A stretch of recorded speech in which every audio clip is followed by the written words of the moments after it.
Hello and welcome to this special interview with Mr. JOE STORK, the former Human Rights Watch Deputy Director for the Middle East and member of the Advisory Board of the Bahrain Center for Human Rights. Hello and welcome, Mr. JOE. Glad to be with you. Thank you. You joined the Human Rights Watch in 1996, and Bahrain was the first file you were in charge of. Therefore, you're entitled to be considered a human rights expert on Bahrain. In a quick look at the scene, where is the root of the problem in Bahrain? Well, the root of the problem is in authoritarianism, okay? And in Bahrain specifically, the ruling family's approach to governance and repression. That was the problem in 1996. There seemed to be a change in direction around 2000 after the new emir and then later king took over. Things went, a conference like we had today would have been in Manama anytime between 2001 and 2010. Today, none of us can go to Bahrain, including the Bahrainis who were with us. Right. That's right. So we've seen since 2011 a very serious deterioration in the state of affairs. The state has gotten much more repressive, totally intolerant of any kind of criticism whatsoever. Okay. You've met with the Bahrain king along with government officials on more than one occasion. Well, I've met with a number of government officials. I never met with the king. You never met with the king? No. Okay. Can you describe for us the nature of these meetings and how these officials dealt with the human rights issue? Well, the people I met with included the defense minister, the interior minister, foreign affairs minister, chief of police, the people who were responsible for security issues, who were responsible essentially for the human rights file. And also, of course, the people in charge of civil society organizations, that sort of thing. I met with them because, after all, our issues were, we investigated the situation, we identified a number of violations. We made recommendations as to how the government should change, either amend different laws or apply them differently or whatever. And so we would meet with officials to urge them to follow our recommendations. And usually they were almost always very civil discussions, very positive discussions. They welcomed the recommendations as well? They said they did. But of course, the proof, as we say in English, the proof is in the pudding. Exactly.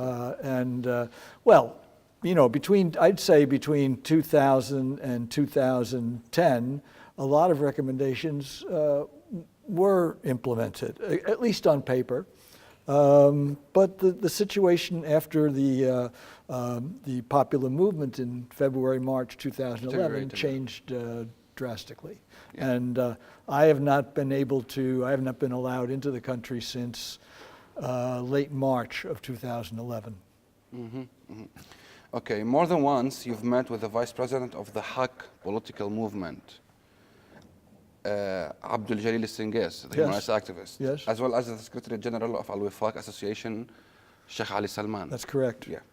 Given that you know the political stances of these two Bahraini opposition leaders, do you consider them peaceful and reject violence as the opposition claims?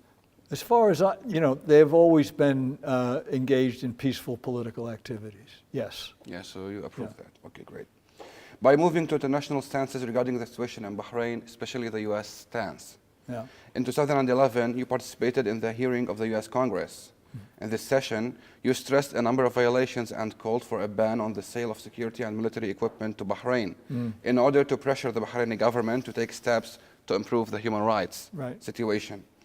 After 8 years, and after President Trump's decision to lift the ban on the sale of the F-16 equipment to the government of Bahrain, how do you assess this stance, and what are the possible means of pressure to persuade the U.S. administration to take concrete actions in regards to the Bahraini issue? Well, look, I think I had left Human Rights Watch by the time Trump reversed the ban on the weapons sales.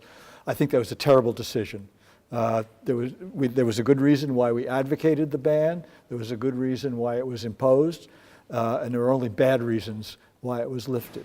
That said, it is worth considering how much the ban and how much the pressure and hard talk from the U.S. Under the Obama administration, how much it achieved. I mean, to be honest, it didn't achieve very much, to be honest. Yeah, that's right. The government was very very harsh in its response. It did not accommodate the U.S. Requests. I wouldn't say demands, requests in any serious way. Nevertheless, I think it was a very bad idea to remove the ban. The ban on the high-tech weaponry should have stayed. Okay. Well, in your last article, you also said that the American press rarely talks about the persecution of human rights defenders when the jailer is the state of Bahrain. Is it a direct accusation of America? Does this mean that it has intentionally ignored the human rights record in Bahrain, whether in the era of Trump or Obama? Look, I think first of all, the press is not the USA, right? Yeah, I mean, exactly. We have to so, But you know, still, you there's know how some kind of, I don't want to say ignoring the situation, but well, Hollywood takes more space in the American press. You know, when the popular uprising was going on in Bahrain in 2011, there was a lot of attention. There was a lot of press here. They did, I think, on the whole, pretty good coverage. Okay. They did not pull punches. It's not in the, you know, the sentencing of a Bahraini human rights activist, for instance. It's not big. In hardly any country is it a big news item, yeah. right? So I think there's a difference. I don't think Bahrain is being the press is being self-censoring. It's not that they don't want to talk about or refuse to talk about Bahrain.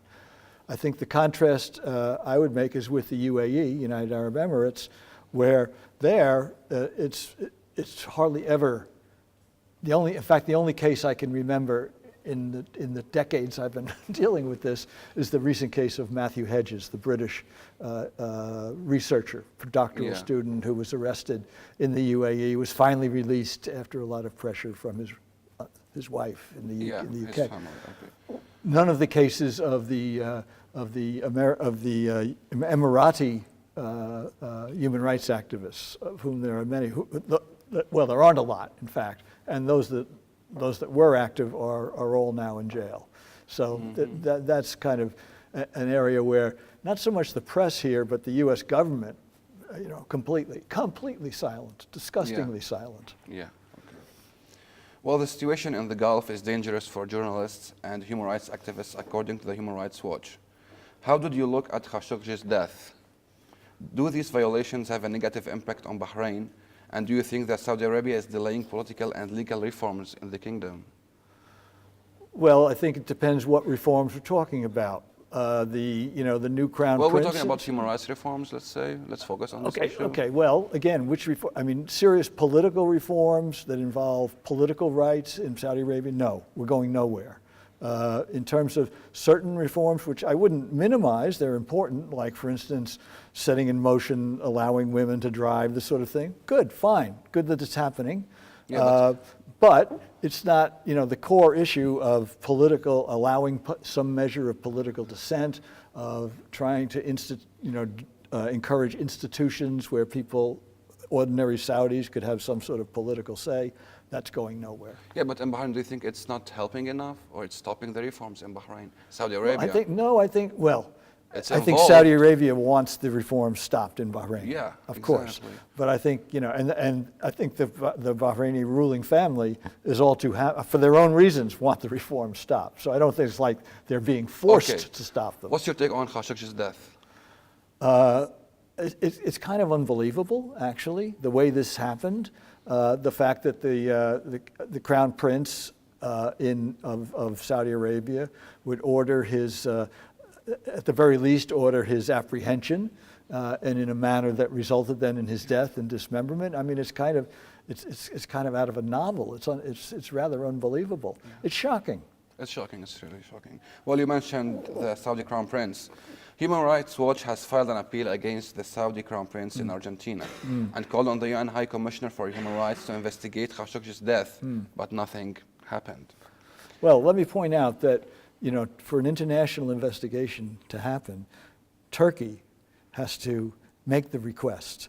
And Turkey has, I mean, there have been loose talk about the media, but they have not made the formal request. So that's on Turkey. That's on Turkey. Okay. Well, Do you think that people get depressed from international mechanisms when they do not hold those involved in human rights violations accountable? Well, of course, people get Depressed. they're very frustrated with the lack of accountability. But we have to remember these mechanisms were set up essentially to they set the standards, they measure behavior, but for enforcement, you have to look at the international system, which is made up of the states. The states are, they're the ones who are human rights violators in almost every case. And they're very protective, particularly in this part of the world. I mean,